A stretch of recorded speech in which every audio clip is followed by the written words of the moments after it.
A special programming note before we begin. Together with our friends at Worn & Wound, we'll be recording a live episode of Open Work at the Wind Up Watch Fair in New York City. And you're invited.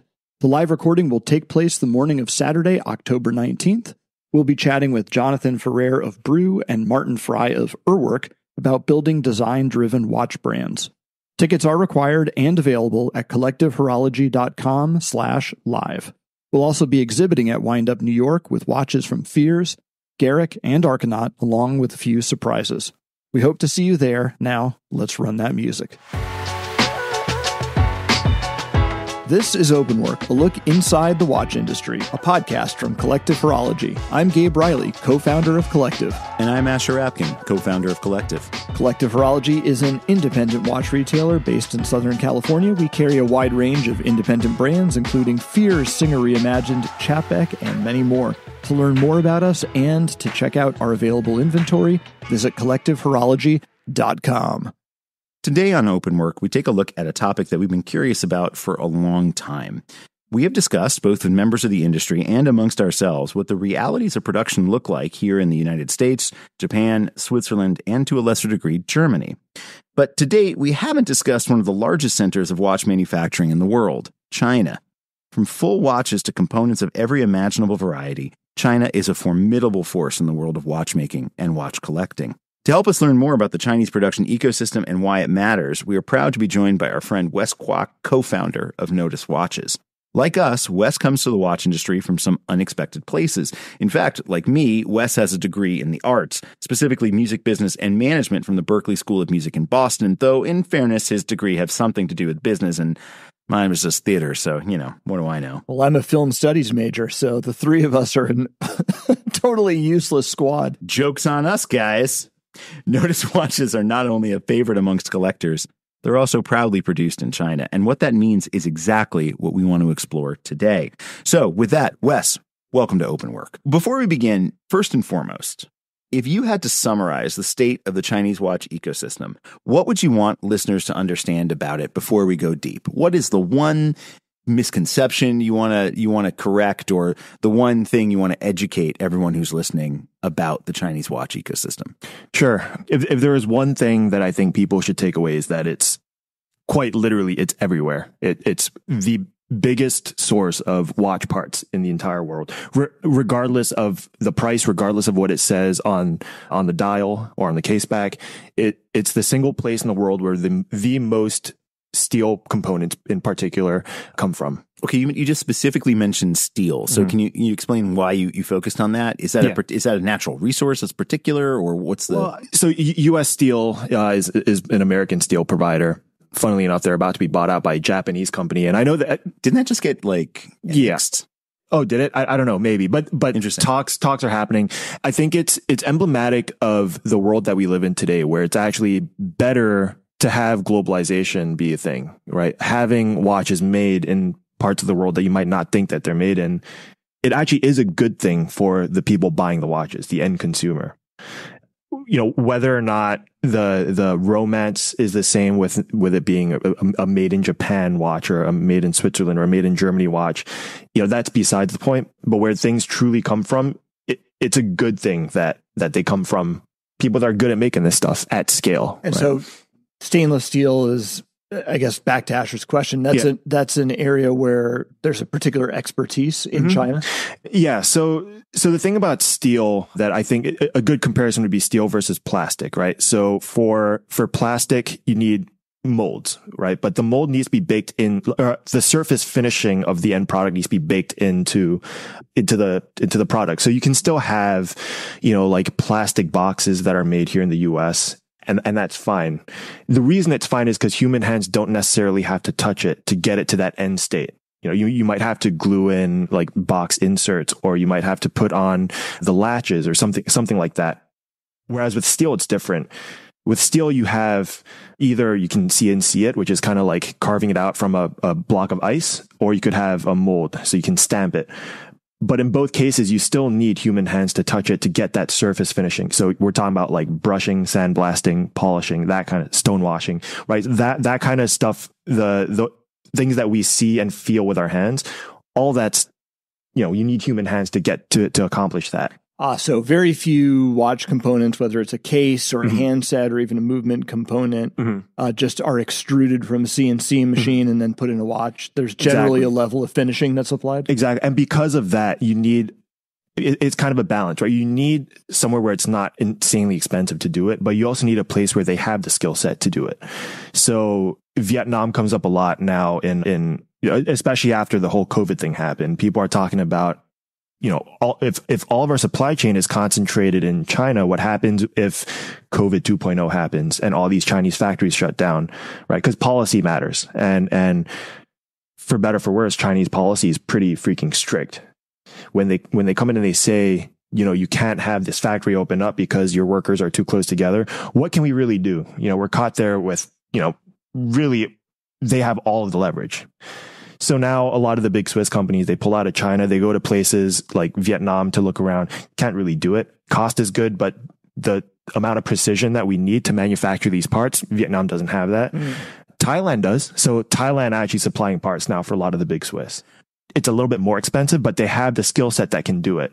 They have the machines that can do it. So this is something that we've talked about on previous episodes, and I think is really interesting. I mean, Gabe, you made a joke just a moment ago about this idea of something extruded from a CNC machine, but of course that's not how it works, right? I mean, there are skilled machinists that need to know how to run these machines. Our good friend Josh Shapiro, for example, just bought a brand new triple axis kern machine, which is, for an untrained eye like mine is really cool to look at, but is one hell of a professional machine that is, I suspect, requires a not insignificant amount of training and therefore a machinist to run it. So part of what it sounds like you're implying is that it's not just the physical equipment that's there. And I'm curious to know too if there are regional specific competitors to Kern, for example, in China. But let's assume, for example, they're using similar CNC machines.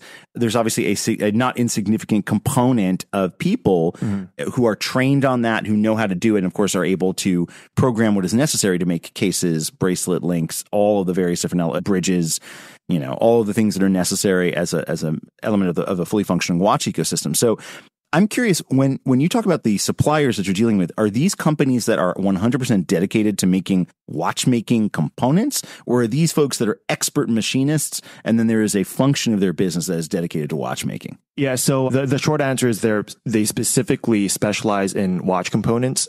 And this is another misconception about making a watch. A lot of people think you can just go to one machine shop and kind of make the entire watch. That's actually not true. There's literally a crown factory, a case factory, a crystal factory. There's a factory that makes a date wheel and a separate factory that prints the date wheel. There's a rotor customization factory. So literally every component has between 1 and 5 different factories that have to play a part in making the final product that we use in the final watch. That's fascinating. And I think it actually goes back to something you mentioned at the top, which is many of the components in watches, regardless of the quote country of origin stamped on the dial or the case or the customs paperwork or whatever it might be, is coming from China. And I think there's a perception out there. Certainly there was a perception I had for a very long time that really wasn't disabused up until recently, where I really went deep inside this industry and began to understand how things really work in terms of manufacturing, that things are either made in Switzerland or made somewhere else, whether that's in Japan or China or Germany or whatever. If you will humor me, gentlemen, I think this will be valuable for the audience. I'm going to give you the definition of Swiss made, and it's a lot like Swiss cheese. Okay, so a watch can be considered, quote, Swiss made if its technical development is carried out in Switzerland, its movement, which we'll get back to in a second, is Swiss. The movement is cased in Switzerland. The manufacturer carries out its final inspection in Switzerland, and critically, at least 60% of the manufacturing costs, not components, but costs, are generated in Switzerland. Ah, the old 85% by weight. Yeah, now we certainly are well aware of how much it generally costs to do anything in Switzerland, whether that's get a sandwich or make a watch, relative to other parts of the world, China, for instance, or really anywhere else. Now, one part of this was, of course, the movement has to be Swiss. Well, when is a movement considered Swiss? Well, a movement is considered Swiss if it's been assembled in Switzerland, the technical development is carried out in Switzerland, it's been inspected by the manufacturer in Switzerland, 60% of its manufacturing cost is generated in Switzerland, and the components of Swiss manufacture account for at least 50% of the total value without taking into account the cost of assembly. There's a lot in there, Right. but suffice it to say, for something to be Swiss made, it can certainly use a large number of components that are created outside of Switzerland. And I think I didn't quite realize that for a long time. And from what I understand, many of those components are coming from China because of the expertise and the manufacturing, as the Swiss would say, savoir-faire that exists in China. I guess from your understanding, because you not only are the co-founder of Nodus, but you and your business partner, Cullen, also have another business, which is an original equipment manufacturer. So you essentially make watches on behalf of other brands. You handle their manufacturing. Mm-hmm. So you have a deep expertise in manufacturing, not only in China, but Japan and Switzerland. How pervasive is the use of Chinese components in Swiss watches? So I'll tell you this. We don't manufacture for any single watch that's priced above $2,000. Okay. But we do know of other OEMs that we don't necessarily compete with them. We kind of have more of a partnership with them that manufacture all the way up to $8,000, $9,000, pushing $10,000. So I can say up to $10,000, I haven't seen a watch that doesn't have something made in China. I know a lot of people are going to get mad about that because people always get mad when I say something like that. I'm not saying it doesn't exist. Maybe it does. I just personally haven't seen it in the work that we've done so far. Well, when you say that, there's almost a part of me that hears you sort of like apologizing for like, well, people are going to get mad because there's a part that's made in China.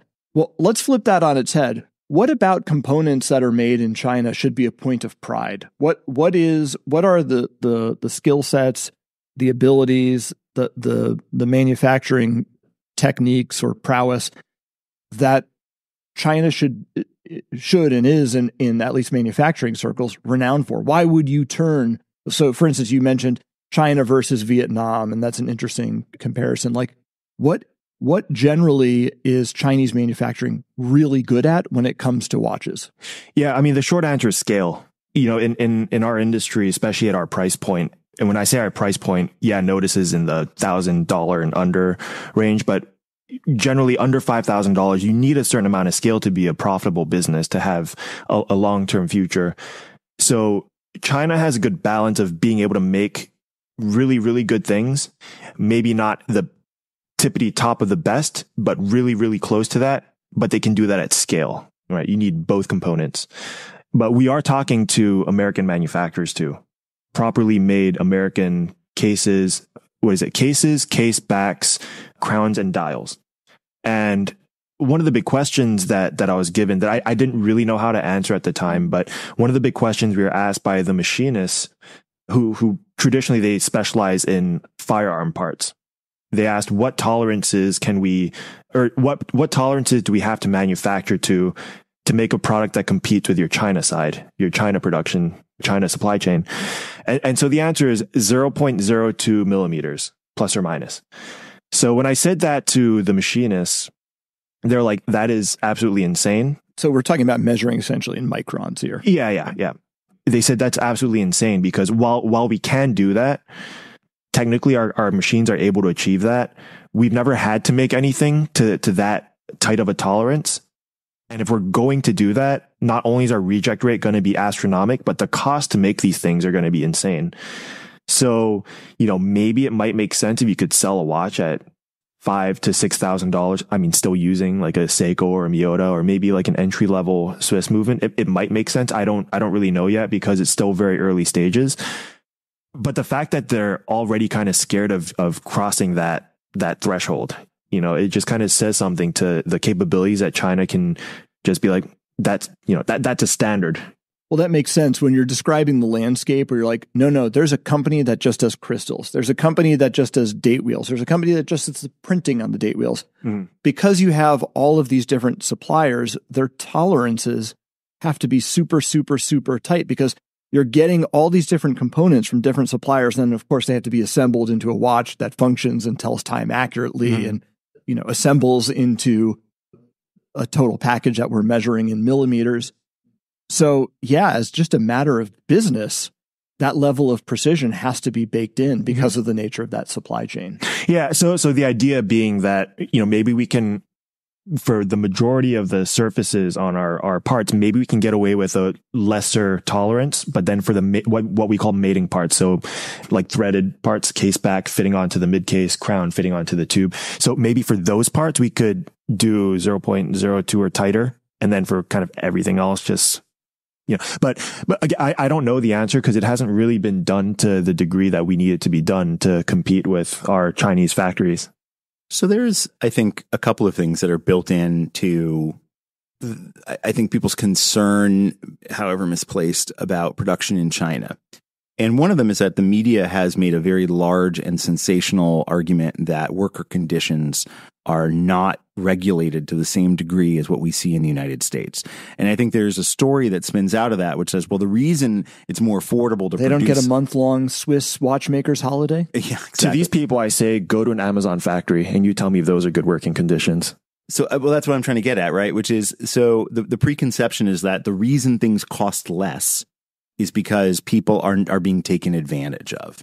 And I realize that's a pointed question, but I think it really goes to the core of what a lot of people, build into their perception about something that is Chinese made. So have you been to these factories? Yes. Can you tell us a little bit about what you've seen there? Yeah, they're amazing. I mean, they're state-of-the-art equipment. There are no children there. This is not like a child labor kind of outfit. These are very clean, very professional factories. These facilities are honestly what I would dream of setting up here in the US. I think the bigger question here is not about the whether or not we're taking advantage of workers, because that's not happening. But I want to be clear. We're not paying these workers American wages.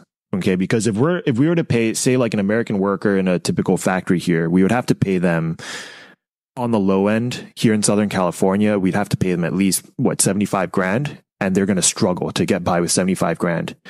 China is in economics, what we call the middle income trap right now. So it's somewhere in the ballpark of 10 grand a year. It's not a lot of money in the US. In fact, that's nothing in the US. You'll be homeless in the US with 10 grand a year. But in China, you can get away with that. In fact, in the Philippines, you'll be really pretty well off in the Philippines with 10 grand. So I think it's hard for 10 grand US. Yeah. For Americans, it's tough. And growing up overseas, this is the perspective that I got that I think I'm blessed with, to be able to kind of shift perspectives a little bit better than someone that was born and raised in the US, being the world power, being the center of the world. When we talk about what people are paid in China, yeah, by US standards, it is poverty. But when you bring that and put it into, Dongguan or Shenzhen, where the factories are, they're actually making a pretty good living compared to the tech workers in Shenzhen make about the same amount. So we're talking about the Xiaomi, the Huawei, like the white collar workers in the same, just like literally down the street from our factory, they're all getting paid about the same amount. So could you imagine a steel worker in California getting paid 350 grand because that's what Google engineers would make in California? No, but you just tripped a wire, which is an interesting bit of cognitive dissonance to me, which is, we're all sitting here in the collective office right now, recording onto devices that were made in China that literally nobody ever talks. Well, that's not fair. People do talk about, but they don't view it in the same way. Like nobody's ever looking for an American made computer. Like that's just not, that doesn't register on anybody's radar. But of course, in the context of, and by the way, we're all using Apple devices here, which are by definition, essentially luxury technology. It's interesting to me, like the cognitive dissonance between a lack of concern around the sourcing of these products, which of course say designed in California, made in China on every product. But that is a concern in the world of luxury watchmaking, even though, as you pointed out earlier, not only is that not unusual, it's pervasive. So designed in like Lucerne, made in China is probably more, frankly, common than we all would probably think. Yeah. Yeah. Which I think brings sort of another interesting question to bear, which is, and I mean, I realize this is sort of pointed, but putting that aside, what do you think is behind people's concern about that? Like, what is built into it? Concern about made in China, just fundamentally, like what? Because if we think about it, let's say you take a skilled machinist and you take a Kern triple axis CNC machine. If you put that in Kuala Lumpur, if you put that in Chicago, or if you put it in, Beijing or wherever, presumably it's the same skilled operator and the same machine. So what's the difference? Yeah, well, like I said earlier, with steel parts, there's a human component no matter what. So you have to pay someone to do the service finishing and some degree of QC. So I think that having this done in China at a much lower wage than in Switzerland, which is, one of the most expensive, top 15 most expensive. Pointing out that lower wage is set because it's a living wage in one country versus another. Yeah. So comparing the absolute values may not necessarily be an accurate representation. Yeah. I mean, truth be told, no one really needs a watch, right? It gives companies a luxury of quite literally of making it a luxury product. So they can kind of price this where they want. That price is reflective of, maybe their marketing budget, the fact that Chris Hemsworth will wear like that. All that stuff costs a lot of money, costs a hell of a lot more money than making the thing. But these are the biggest brands in the world. Brands are very fundamentally, they're very powerful. Like I know I made the joke, it's just a watch, no one needs it, but brands are like extremely powerful things. They quite literally steer culture. They're sponsoring the most elite events in the world. They're sponsoring all these sport events.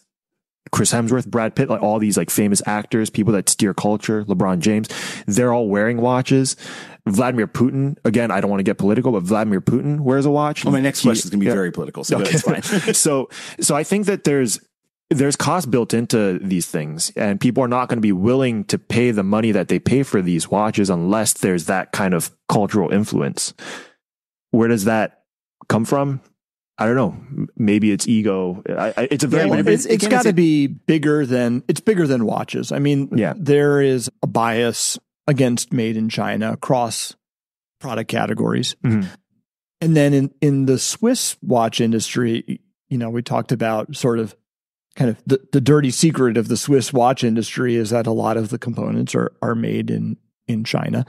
But one of the things the Swiss watch industry does is romanticizes and fetishizes this idea of Swiss made. And we've talked about this in the past. You think Swiss made watch, you close your eyes and you imagine some distinguished gentleman in a cottage by the mountains, hand finishing, every component of a watch that's all made by hand and, just Philippe Dufour. Yeah, exactly. Sure. Philippe Dufour. You close your eyes and you imagine the workshop of Philippe Dufour when you think Swiss made, or that's at least what the Swiss watch industry has sold and wants us to believe. So you combine this existing bias relative to made in China in general with contrasting the fetishizing of Swiss made.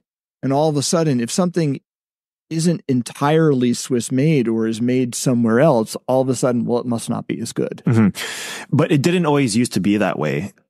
Earlier when we were having lunch, Asher brought up a good point about in the 80s and 90s, made in Japan was like pretty much the initial made in China. Like people would see made in Japan and they would be like, that's subpar quality. That's, it's not worth our money.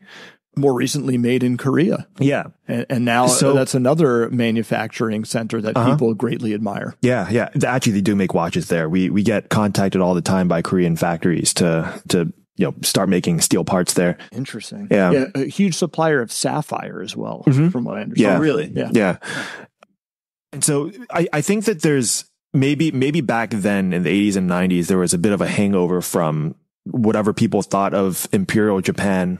Now people think of China as policy-wise. They think of China as this place where people aren't treated fairly, child labor, which, I mean, was true, especially for Nike, but broadly speaking, that's not really the case right now. I mean, you hear stories about Foxconn, the iPhone manufacturer. They have to put nets outside because people are jumping to their death.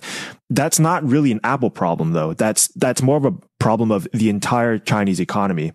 There is an issue with policy that I take with I'm going to get in trouble if I ever go back to China. But there is an issue with the policy that China has. It's not a free country the way the US is. I'm very lucky that I got to live there for a little bit, where I met my business partner. We refer to that age as the golden age of China, because the irony is, when I moved to the US from there, from China, I actually felt freer in China. I actually felt like there were fewer, maybe it was because I was younger, but when I came to the US and I got into college, I was like, wow, maybe I can't say the things that I thought I could say. Maybe in China it was the government that controlled what we said, whereas here in the US is more of the culture that controls what we say, right? So I don't know. I think that there's just this idea of China that's not very positive from an American standpoint because of the policies that they have, right? We all love our freedom here. China doesn't have that, so they must be bad. I think if you reduce it down, that might be what's happening here. Putting cultural relativism aside, and that is a huge, huge point you just made, there are other elements to it which I'd love to explore with you too, which are around each individual country wanting to protect, whether it's a natural resource or a production resource or what have you. So, for example, you've talked about the fact that manufacturing in China, by virtue of the relative economic structure, is more affordable at scale for, let's say, a Swiss company or an American company relative to doing that same work domestically. But as you're describing it, your perception as you've seen it is that essentially, even though the absolute values are lower, that's not an accurate measurement of quality of life, correct? Correct. Yeah. But arguably, being able to pay a machinist a fraction of what they make in China from an American company, let's say, or a Swiss company, is still an economic advantage to the company that's producing it. Mm-hmm. Enter tariffs. Mm-hmm. So this is a question that I'm curious about from your point of view, which is, under any administration of any, and I'm not trying to steer this one way or another politically, but under any administration, tariffs are there, arguably, when used appropriately, to protect the national interests of the country that is importing the good. Yeah. So I'm curious, have you found that tariffs have eliminated or prevented some of the advantages that you have seen in production in China, or is it a little bit of a straw man and the actual impact to the end consumer or to the producer is nominal, or somewhere in between that I'm missing? It's a huge impact. Right now, imported goods from China, we have to pay about 25% tariff. And when you say a 25% tariff, just so we're clear. On the cost. Right. And when we say a tariff, we're talking about a tax that is charged to you, the importer, and added on to the cost of goods sold. Exactly. Okay. Now, what's funny is there are brands that do, and I'll remove the OEM side for a minute, because there are brands that within their own brand catalog, they sell Chinese-made stuff, they sell Swiss-made stuff. There are some that sell Chinese-made stuff and Japan-made stuff. Okay, so a lot of these guys are my friends, so I get to ask them, now, when you break it all down, you're importing stuff from China and you're importing stuff from Switzerland. How does the cost break down? How do they compare? Turns out, if you subtract the cost of the movement, because Swiss movements tend to cost a little bit more than Japanese movements, if you subtract that out, importing from Switzerland, despite the fact that the cases are made in the same factory, just assembled in Switzerland, or you can fill in Switzerland with Japan as well, actually ends up being cheaper than China because of that tariff. Okay, so let me get this straight. Okay, so it's almost like Switzerland, in this case, Switzerland becomes this like customs or tariff arbitrage waypoint. Yeah. Where you ship something from China to Switzerland, assemble it in Switzerland, and then say the cost, let's say the component in that case of the watch was, let's say the case was made in China. Mm-hmm. The cost of that case ends up being lower if you're importing it via Switzerland. Yeah. Because it's coming through a country that doesn't have tariffs to the extent that China does. Fascinating. Wow. So in this context of production for the luxury industry, in some ways, correct me if I'm putting words into your mouth, but you're basically saying some of these tariffs are performative. Mm-hmm. Yeah. Right. Interesting, because all that I realize there's probably an economist listening to this going like, yeah, obviously, dude.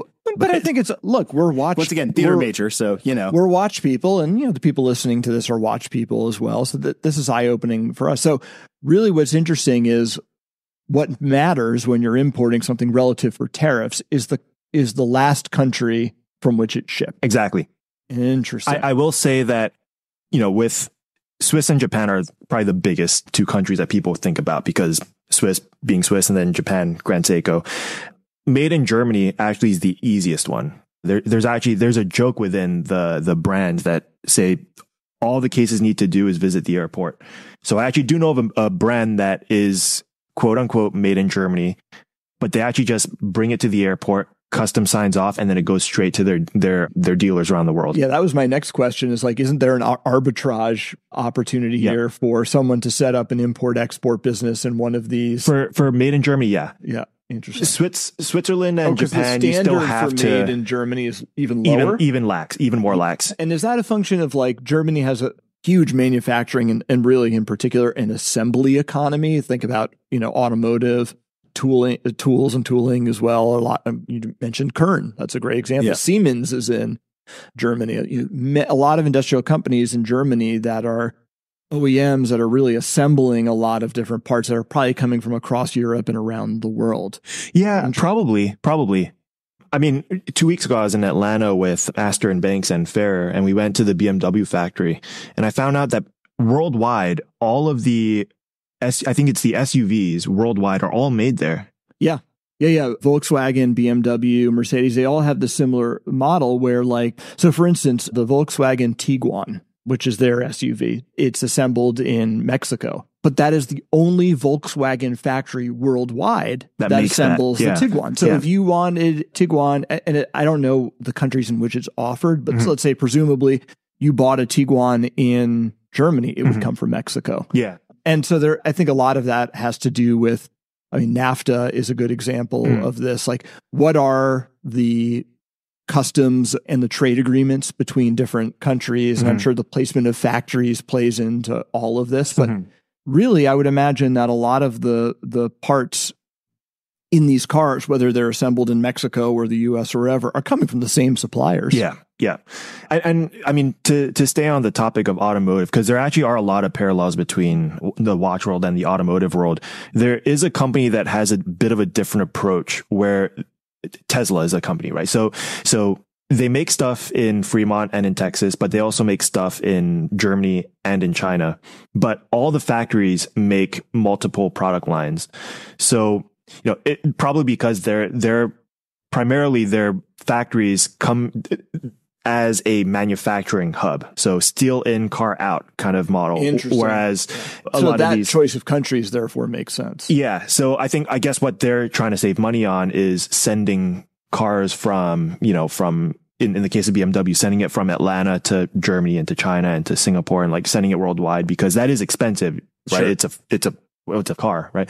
So for China or Germany, they make the stuff and they sell it to their domestic markets. The only factory that kind of exports at scale for Tesla is the Chinese factory. Why? Because they can do it at scale at a higher quality. And presumably a lower overall cost. Yeah, it is. Yeah. It could be a result of the lower reject rate and the quality. All of it kind of goes hand in hand. Oh, okay. So no, that's actually a really key point that you just made. Yeah. The lower reject rate. Yeah. So we were talking earlier about a specific movement manufacturer where the reject rate on the movement was, what'd you say, 25%? Yeah. This is the reject rate from the movement supplier to the brand, to the watch brand, not to the end consumer. Right. So this is a watch received by a manufacturer that says, I can't, for whatever reason, this movement is not ready to be installed in a case or be cased up, et cetera, blah, blah, blah. But the implication you're making here, if I'm getting it right, is that some of the reason that the costs are lower to produce is because the accuracy is higher and therefore the fail rate is lower. That's where the idea of scale comes in. Oh, I see. So you're defining scale not just as being able to produce in higher quantity, but being able to produce at higher quality in the context of yes, quantity. Exactly. Yeah. Fascinating. So this brings an even bigger rhetorical question to bear, which is if we remove country of origin from all of this, so I realize I'm going hardcore globalist here, but if we remove country of origin completely, presumably all of us who love watches are in pursuit of the finest, highest tolerance, best made watch we can get in whatever category we're getting it in. So presumably, in that sense, country of origin is essentially irrelevant because that doesn't necessarily imply quality. Yeah. So that's actually a pretty, that's a bit of a gut punch to the way the marketing team looks at things. but actually a pretty interesting way that a consumer can look at something. Because based on what you're saying, you could be looking at an $800 watch made in a factory wherever that has a super high tolerances made to an exacting standard. And then a watch 5 times its price made in a market that might be considered more luxurious, but the actual output of that product is less than. Yeah. But the cost differential is significant. So you're actually paying less for more. Mm-hmm. Exactly. Yeah. That's exactly what I'm saying. Wow. Yeah. So let me ask this question. If we were to form like the rock and roll super group, like the traveling Wilburys of watchmaking, in other words, if we were to say, we're going to have Germany, Switzerland, Japan, China, Thailand, wherever else, make a watch together. And we're going to take the best skills and the best components from each one of those countries. I'm making this up. Like, maybe, and maybe not, but maybe the Swiss are the best at assembly. Totally making this up. Maybe, as we were mentioning, Korea is the best at the creation of sapphire to high tolerances or whatever. Making this stuff up.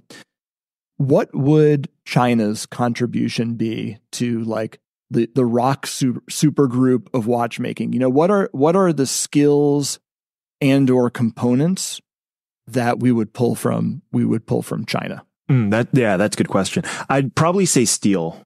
I'd probably say the steel work. But even then, you have to contextualize it within the scale of the brand and how many watches that brand needs to sell, because China's not perfect. You could get pretty close to it, right? There's a factory called Peacock that does really, really high end stuff. We don't use them. We use a factory in southern China that does also really, really high quality stuff, but it's not perfect.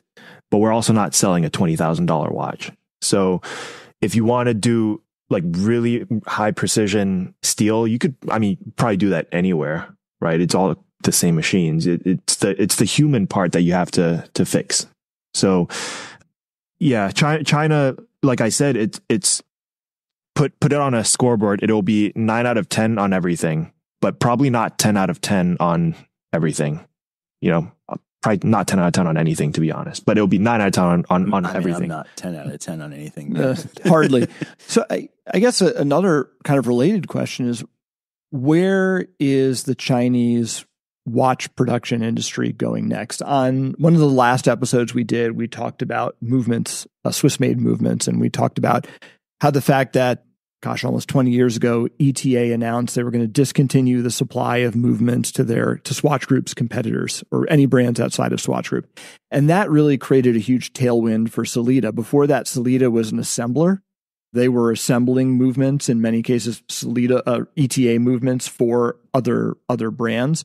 And so that forced Sellita to get into the business of making movements. That's actually why a lot of the early Sellita movements were essentially clones of ETA movements, so they could continue to supply their clients with movements and assemble movements for their clients. So what started as an assembler turned into a fully fledged movement manufacturer.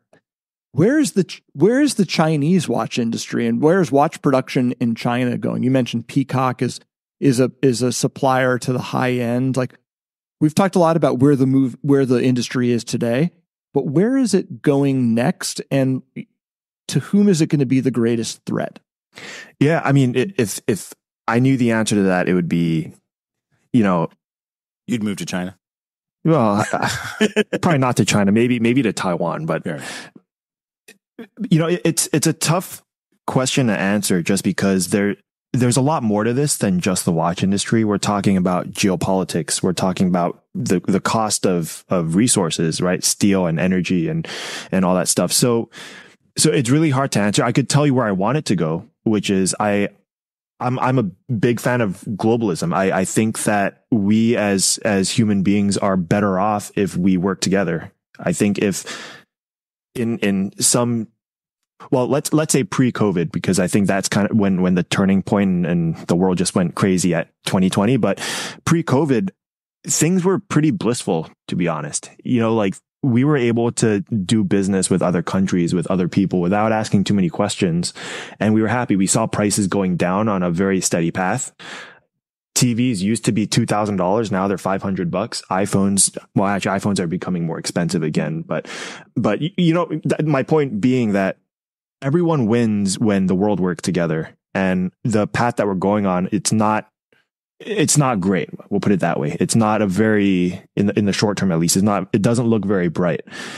So I think that's why a lot of the bigger watch brands are trying to pull out of China as almost like a defense mechanism. But it's also why I'm leaning so hard into China and screaming from rooftops saying, yeah, our shit's made in China and so is everything else. Now let's get the world back together and make good shit again. Right. I think that's my concern. I just want to be able to make good stuff, top quality. I don't care where it's made. That's my dream. So you started Nodus in 2016? 16, yeah. 8 years later, what's changed the most in terms of your suppliers in China? Where have they sort of grown, refined, and improved the most? What capabilities have they added? What of your wildest sort of product design and production dreams have they been able to realize now relative to when you started? Yeah, things got a lot better for us as far as quality and capabilities go. What happened was in 2020, when the world shut down in March, April, no one was sure what was going to happen. So all the big brands pulled their manufacturing out of the same factories that we use, just because, we don't know if people are still going to buy watches. And at the time, all the Hamiltons and Tissot's, Omegas, Tudors, they all relied on brick and mortar retail, which obviously shut down worldwide. So as a result, they're like, we don't know what we're going to do. Let's just put a pause on manufacturing. And that left us in a weird place because we were only able to manufacture because we were a rounding error that they just kind of slipped in the gaps between all of these big brands. But now when these big brands are not making stuff in China, they're like, guys, look, we can't justify bringing our workers back because to be frank, you're just too small. You don't mean anything to us. And so what we did, obviously we need to make a living. We need to make watches. We need to sell watches. So what we did was we turned to all of our friends that we met at shows like Wind Up. And we said, are you guys seeing the same thing? They said, yeah, all of our factories are either shutting down or our lead times are just becoming insanely long. And we're not going to have watches for, 2 years. So we said, what if we just concentrate all of our production through our factories just so we can justify bringing back, maybe not the entire workforce, but bring back enough where we can start getting stuff out the door again. And so that's how our supply side started. It wasn't because we saw something that it was a big money opportunity. And to be frank, we don't actually make a lot of money on it. It was because in order for us to survive, we needed our friends and quote unquote competitors to survive too. So that's how all that started. And back to the capabilities thing. When we started doing this, we became important enough to these factories where now we're like probably one of their bigger clients. Again, collectively, not alone, but collectively, we're one of their bigger clients. And so they're giving us the capabilities that they had actually used to save only for the larger, more expensive brands from Switzerland. Now we have access to that stuff too. What's like the wildest sort of thing you've been able to do in terms of production? Yeah, so some Sapphire stuff. I remember when we launched the original Contrail back in 2018, we were working with an OEM and they said, we can make curved sapphire crystals, but we can't make curved sapphire bezel inserts. It had to be flat. So as a result, our watch was super thick and chunky. But then when 2020 happened, we were able to manufacture bezel inserts out of sapphire that were curved down. So the profile of the watch was able to be a lot nicer. Nodex was something that I've always wanted to do, our proprietary extension. But we have to make, 4, 5, 6,000 of these things at a time. Okay. So we've talked about this in the past, that sometimes it's important to remember that in order to have an innovation that applies, you can't just make one, like rubber straps being like you can't make 50 or 300. Yeah. Right. So when someone says like, that'd be really great, can you make me a short rubber strap, not a long rubber strap? You're like, no, sure. Here's a pair of scissors. Exactly. Yeah. So Nodex was another thing. Before they were just like, you're not big enough. They had the capabilities to try something, but we couldn't justify it only selling at the time. You weren't big enough, or was it that the cost to you would be so high that for that kind of design and engineering work? Yeah. Okay, both. Got it. So like we designed everything in California. We worked with one of our what used to be a customer, but he's also an engineer that works on drones, a mechanical engineer, also a watch enthusiast. So that was my COVID project. When we're all stuck at home, I worked 6 months on the design, and then we put it through production with the understanding with the factories that we're going to use up all 4,000. It might take us a year, but we're going to use up all 4,000 of these units, license it out to other brands, other companies. Mostly at the time, it was pretty much all American brands that were interested in doing it. Now we have some Swiss made clients as well.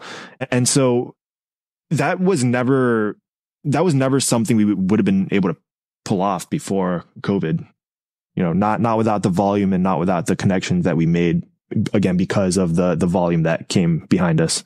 I think the thing that I'm taking away from all of this, and it's interesting, right? Because we operate in a business that is about art for sure, but is also largely about emotion and perception.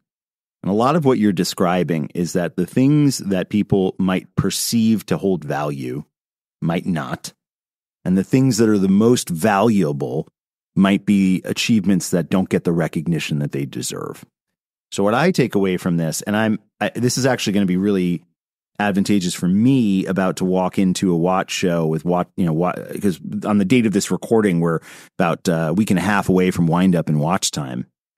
Going in and saying to myself, agnostic of where this watch was produced, what do I love about it? What's remarkable about it? Mm-hmm. And then maybe doing a little bit of a behind the scenes peek. Mm-hmm.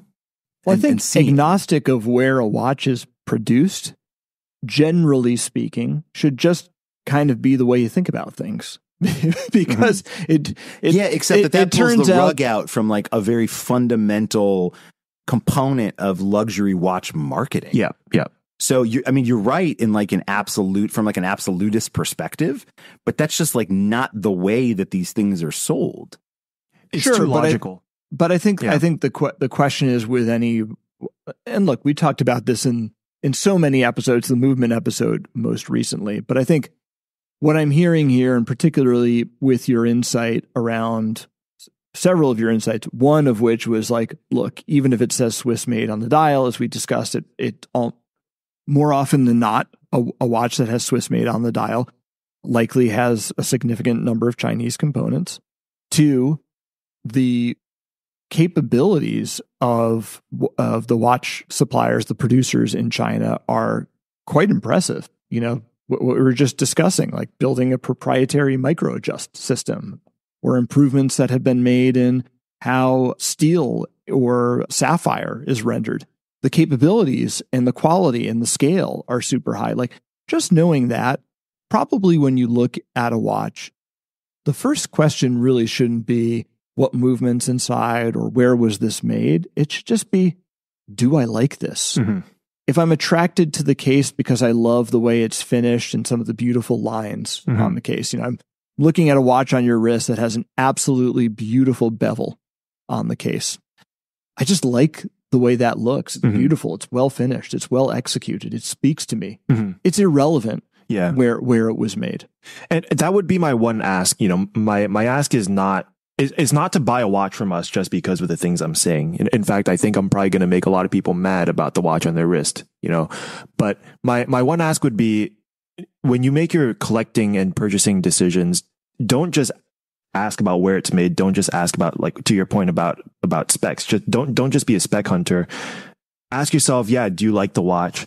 The people running the business, are they in it for the right reasons? Do they have integrity? Are they, are their designs tasteful? Those are the questions that I think are way more important than where's the steel from. Yeah, you can't go out and source taste from one country or another. That's a good point. Well, so as we wrap this now, I'm taking away one thing. It's not asking where it's made. It's asking how it's made. Mm-hmm. And that, I think, is something that is applicable in so many other elements of our life and the mm-hmm. things that we consume and collect. We could go on about this. And in fact, listening to you talk about this, I'm thinking, Gabe, we should also explore not just watches that are manufactured in China and designed elsewhere, but also the new wave of Chinese watchmaking that is being designed in China and manufactured there. Yeah. So I would love to come back to that.